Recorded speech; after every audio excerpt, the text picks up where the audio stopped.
Selamat pagi saudara, jumpa lagi bersama saya Jumadi di program Sapa Jambi. Dan pagi hari ini kita akan ngobrol bersama Wakil Ketua DPRD Provinsi Jambi yaitu Bang Ikhwan Wirata.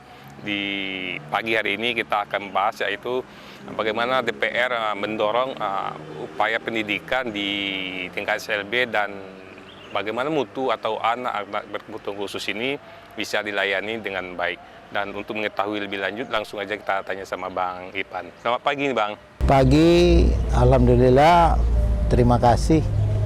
Kompas TV selalu memberikan edukasi ataupun selalu mempertanyakan kondisi existing ya.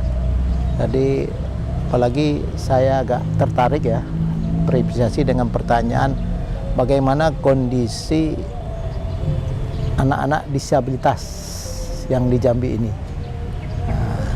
Mungkin boleh jelasin Bang kondisi sekarang ini. Ya, makanya saya tertarik ya dengan tema ini. Makanya saya berdasarkan laporan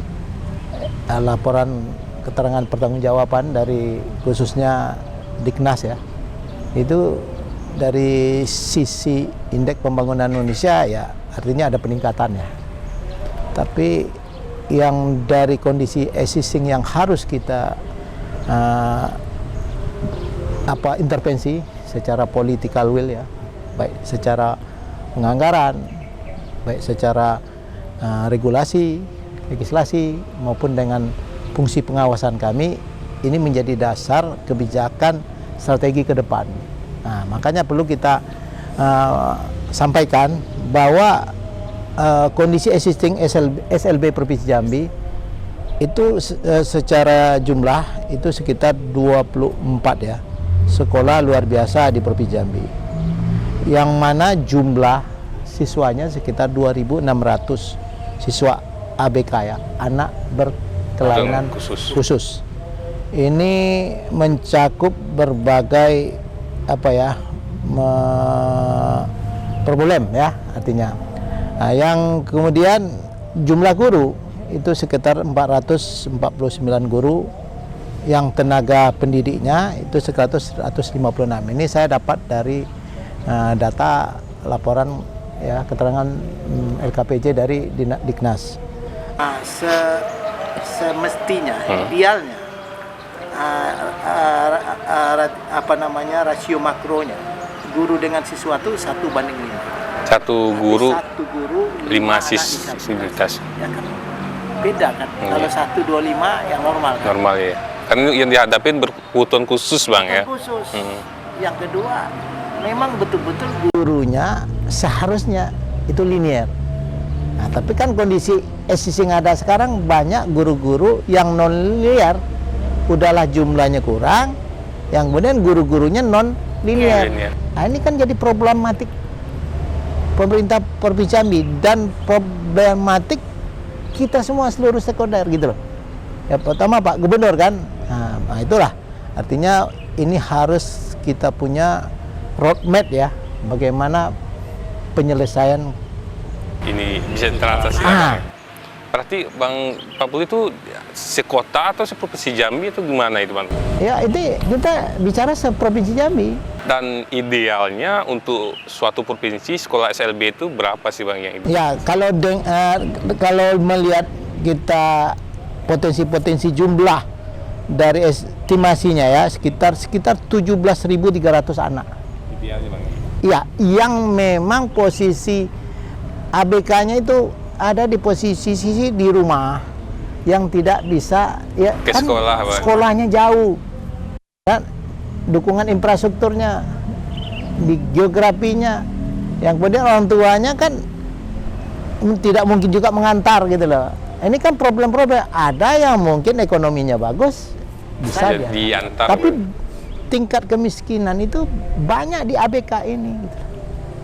Nah inilah yang menjadi PR besar bagi kita daerah ya. Iya, apalagi peraturan daerahnya sudah dibuat oleh Pak Gubernur ya. Nah, itu kira Seperti itu. Nah, menarik juga ya Bang, kita bilang itu ABK kebutuhan khusus itu kan seharusnya diperlaku dengan baik ya.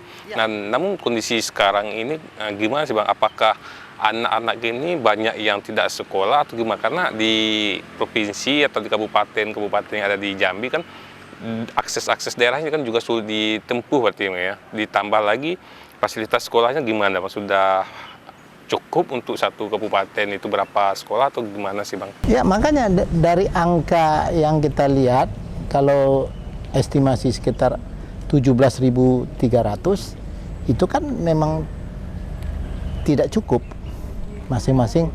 Kalau dibagi per mungkin di 11 kabupaten ini kan pasti kan ada jumlah yang total 17.300 itu kan pasti kota berapa, 11 kabupaten, 10 kabupaten dan kota lain itu berapa. Nah, itu kan harus kita punya, idealnya kita harus mempersiapkan ya sekolah SLB itu harus diperbanyak. Nah, gitu loh. Nah, artinya kalau kita hitung aja lah, sekarang posisi jumlahnya 24, artinya ada penambahan sekitar 12 sekolah lagi. Minimal gitu. 12 lagi, berarti sekitar 15 atau 20-an ini lah Pak ya? Nah, artinya kita sekitar 36 unit sekolah lagi lah, artinya posisi 12 tambah 12 kan. Nah, ini tinggal lagi penyebaran, kita sesuai dengan by data lah ya. Umpama sekolah di Kabupaten Merangin, berapa sih potensi anak ABK itu, yang kemudian berbentuk jaraknya juga.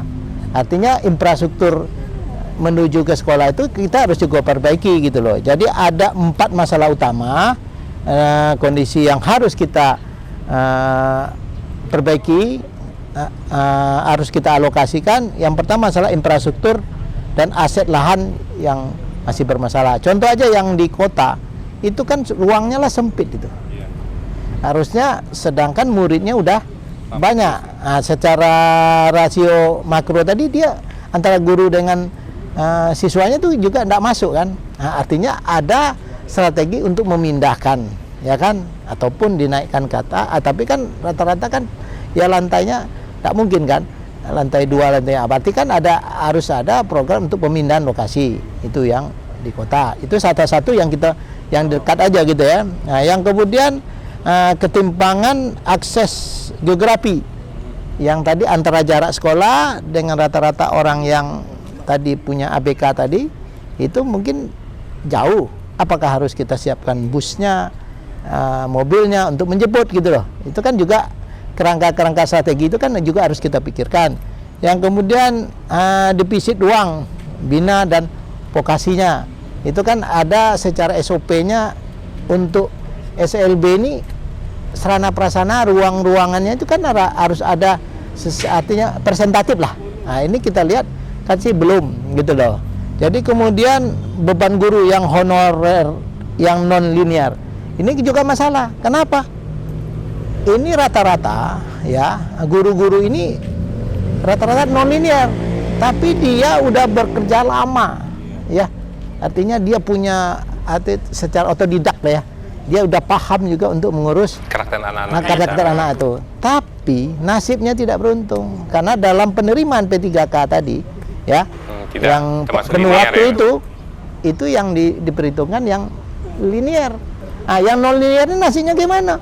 Nah, ini kan jadi problem pemerintah daerah juga untuk bagaimana strategi, apakah diskresi gubernur dan lain-lain. Nah, ini kan perlu juga kita pikirkan. Jadi 4 masalah utama ini menjadi dasar kita.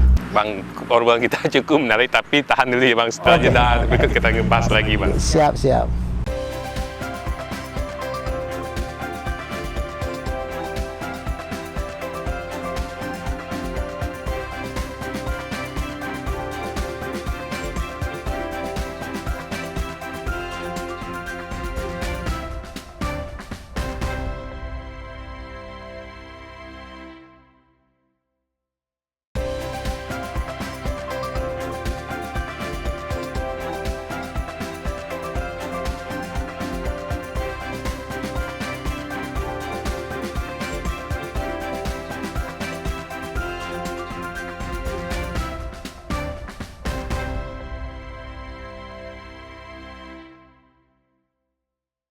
Dan saudara, kita lanjut lagi obrolan kita bersama Wakil Ketua DPRD Provinsi Jambi, yaitu Bang Ivan Wirta, di mana banyak hal-hal yang menarik yang akan kita gali, khususnya di pendidikan di SLB.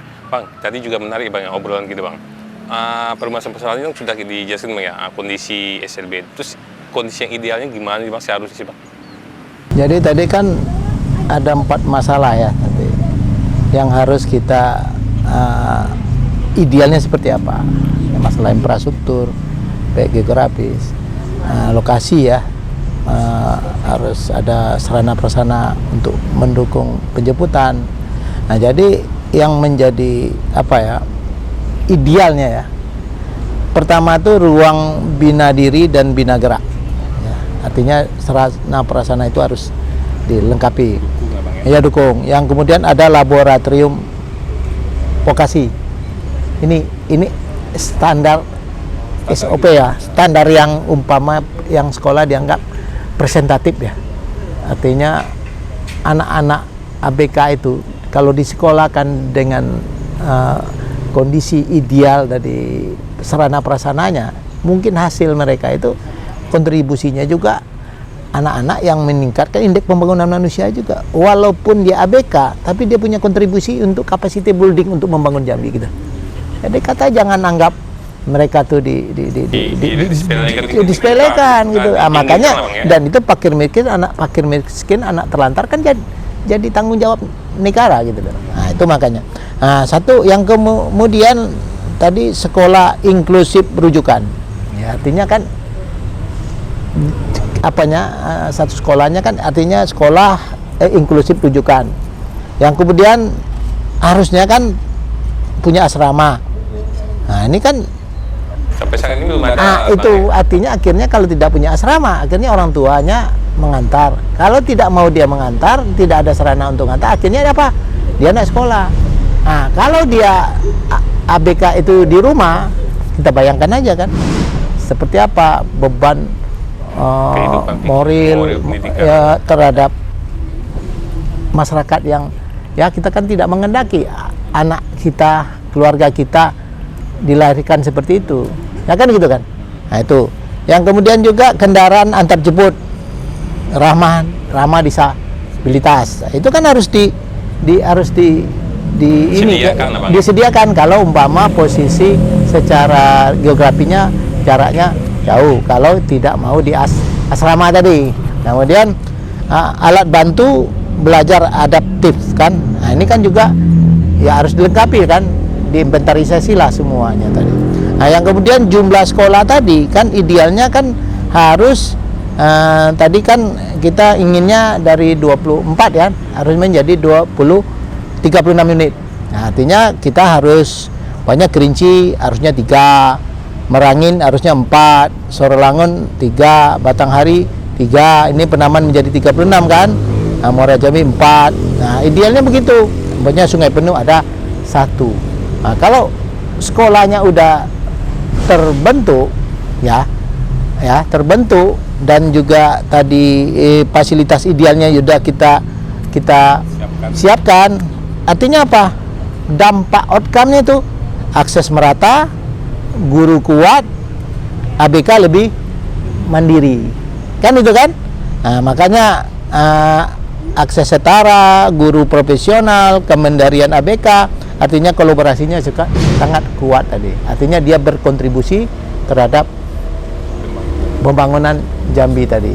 Ya, cukup menarik ya Bang. Selain juga kita penguatkan di fasilitas sekolah, juga mungkin tuh fasilitas gurunya juga mungkin kita kuatkan juga, mungkin penambahan guru atau kata apa tadi yang honor itu mungkin bisa diangkat jadi paruh waktu atau penuh waktu. Iya itu. Makanya itulah perlu salah satu diskresi itu ya. Artinya kebijakan-kebijakan mungkin kalau ini Pak Gubernur harus membuat suatu diskresi, ataupun juga kondisi existing yang ini kita laporkan kepada kementerian, itu apa langkah-langkah persuasif yang dilakukan oleh kebijakan-kebijakan political will-nya lah. Di sini kan dipentingkan political will-nya supaya posisi yang kita harapkan ideal itu bisa terrealisasi, tercapai. Bang, cukup menarik ya, mungkin dari permasalahan dan ideal yang sudah Bang sampaikan itu, DPR juga sudah membuat atau mengeluarkan perda Bang. Itu sejauh mana sih Bang sampai saat ini sih Bang? Dan apa sih yang diharapkan dari perda itu sendiri sih Bang? Nah ini kita kan, ya saya kalau bicara perda kan harus juga ya jangan sampai informasi ini salah ya. Artinya kita punya perda ini 2022 ya. Perda Jambi nomor 3 tahun 2022. Apa yang belum dilaksanakan kan kita ini legislasi kita membuat peraturan daerah kan 3 fungsi ya, tupoksi DPR ya.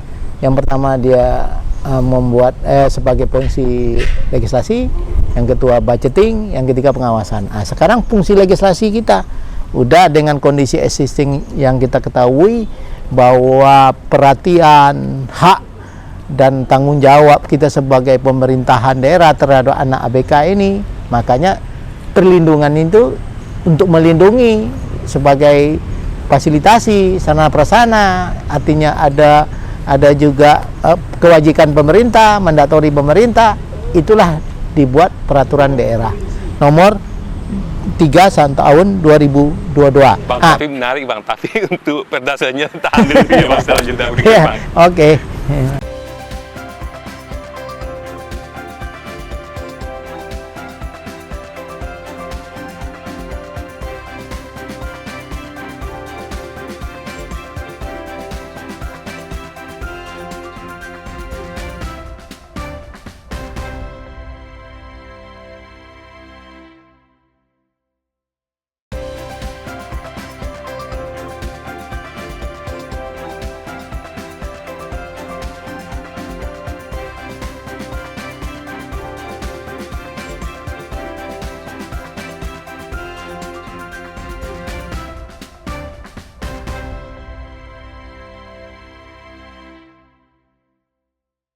Ya saudara, obrolan kita cukup menarik bersama Wakil Ketua DPRD Provinsi Jambi, dan Dewan juga mendorong dan bahkan sudah mengeluarkan perda Bang ya. Dan untuk lebih mengetahui bagaimana sih fungsi atau perda yang dibuat, langsung lagi kita tanya.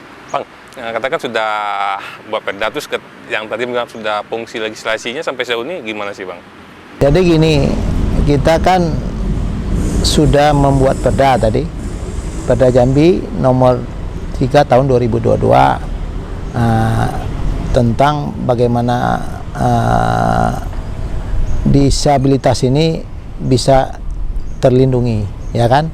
Nah, ini kita sebagai fungsi pengawasan, apa yang belum dilaksanakan, apa yang belum optimal, kan gitu. Kita perlu kita kritisi. Ya, artinya secara pasal, bab, perda sudah lengkap secara norma, tetapi pelaksanaannya belum sepenuhnya. Kenapa dikatakan belum sepenuhnya? Artinya perda itu disahkan 6 bulan setelah itu kan harusnya pergubnya, ya kan? Artinya fungsi kami kan fungsi budgeting tadi, tapi budgeting itu kan kita ngesahkan, tapi eksekutornya kan ada di gubernur, itulah melalui peraturan gubernur, ya.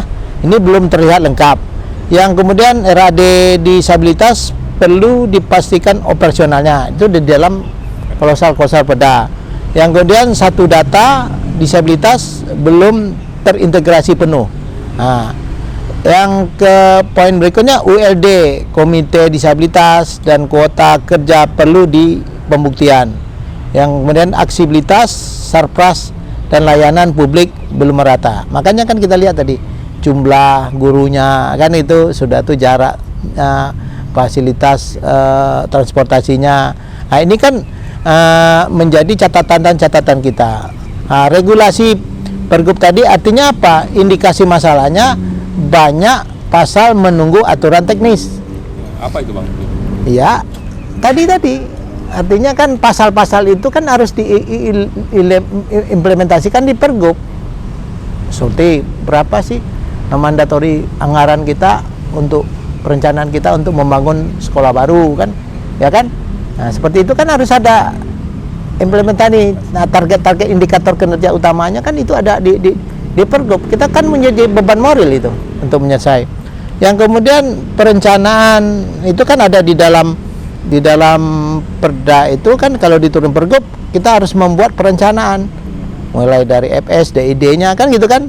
Itu kan harus menjadi kewajiban kita untuk tadi apa, merencanakan bentuk sekolahnya, seberapa infrastruktur pendukungnya, itu kan juga punya perencanaan. Itu artinya punya data, satu disabilitas tadi kan. Nah ini kan OPD terpenanggung jawabnya seperti Bapeda. Kalau umpamanya satu data itu ada Bapeda, Dinsos dan Dukcapil kan gitu. Nah, yang kemudian apa namanya, kita kan kelengkapan dari, kan ada aturan bahwa 1% ya dari perda tersebut, bahwa setiap perusahaan maupun kantor itu dari jumlah itu 1% harus ada kerja di situ disabilitas tadi. Nah, artinya kan ini kan perlu kita audit. Nah, audit itu kan dari perda udah dimunculkan, tapi kalau di pergubnya belum, artinya sanksinya itu kan artinya sanksi dari OPD terhadap OPDA umpamanya kan. Nah, di pergubnya bunyi kalau sanksinya seperti apa kalau tidak kita menyiapkan tenaga yang dari kaum disabilitas tadi kan. Nah, seperti itu kira yang artinya yang menjadi yang harus kita kejar itu adalah regulasi turunan. Ya, itu ada pergub. Yang kemudian ULD pendidikan dan ketenaga kerjaan, ya kan, artinya tadi udah menempatkan enggak? Iya, jangan sampai kaum disabilitas itu banyak yang nganggur kan. Yang kemudian aksesibilitas bangunan dan layanan, ya kan, tadi masalah satu data.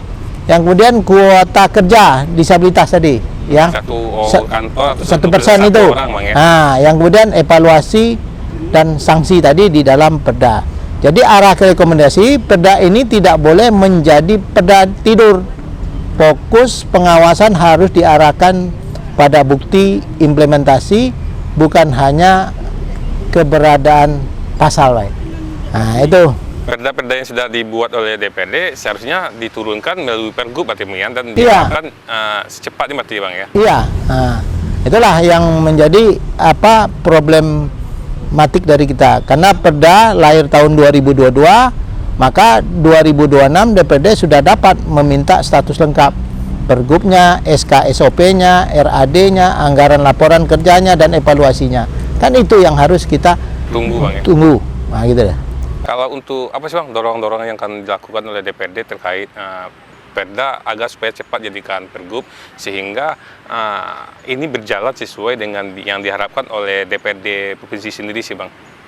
Ya itu makanya artinya waktu kita membuat perda, waktu disahkan kita kan harus punya timeline. Pergubnya, SK-nya itu umumnya target 100 hari, kan gitu kan. Yang kemudian perencanaan RAD 5 tahunnya, target APBD tahunnya antar RDP lintas OPD. Yang kemudian kelembagaannya undang-undang ULD pendidikan, ULD ketenaga kerjaan, komite disabilitas, itu kan harus ada di dashboard perdanya. Yang kemudian akuntabilitas, evaluasi tahunan, penghargaan, sanksi, dashboard itu artinya ada target kita gitu loh di dalam pergub tersebut gitu loh.